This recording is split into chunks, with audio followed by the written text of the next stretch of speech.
مومن کا ذہن۔ ایک روز کا واقعہ ہے، میں انگریزی اخبار پڑھ رہا تھا۔ اچانک مجھ پر ایک عجیب تجربہ گزرا۔ مجھ کو محسوس ہوا کہ کاغذ پر چھپے ہوئے انگریزی زبان کے الفاظ کو میں اردو زبان میں سمجھ رہا ہوں۔ میری آنکھ اگرچہ ان کو انگریزی زبان میں پڑھ رہی ہے، مگر میرا ذہن ان کو اردو زبان میں لے رہا ہے۔ یہی ہر شخص کا معاملہ ہے، خواہ وہ اردو کا آدمی ہو یا کسی دوسری زبان کا۔ آدمی کسی بات کو ہمیشہ اپنی مادری زبان میں سمجھتا ہے۔ کان یا آنکھ کے راستے سے بظاہر آدمی کے اندر ٹیبل کا لفظ داخل ہوتا ہے، مگر اردو کا ایک آدمی ٹیبل کو صرف اس وقت سمجھ پاتا ہے جبکہ اس کا ذہن اس کو میز میں تبدیل کر لے۔ اسی طرح انگریزی کا ایک آدمی جب میز کا لفظ سنتا ہے تو وہ اس کو صرف اس وقت سمجھتا ہے جبکہ اس کا ذہن اس کو ٹیبل کی صورت میں ڈھال لے۔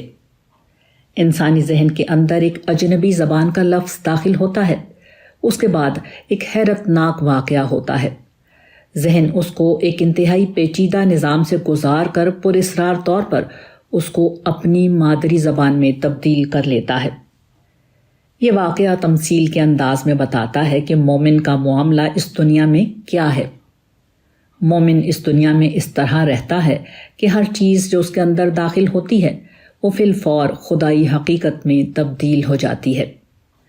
باہر جو چیز ایک مادی واقعہ ہے وہ مومن کے ذہنی سانچے میں آ کر روحانی واقعہ بن جاتی ہے۔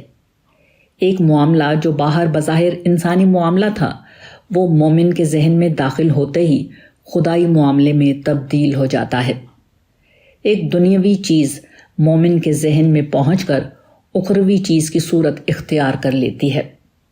مومن کا ذہن ایک انتہائی پیچیدہ کارخانہ ہے جو ہر واقعے کو ربانی واقعے میں تبدیل کر دیتا ہے۔ اس خدائی کارخانے میں ہر وقت ایک عظیم عمل جاری رہتا ہے۔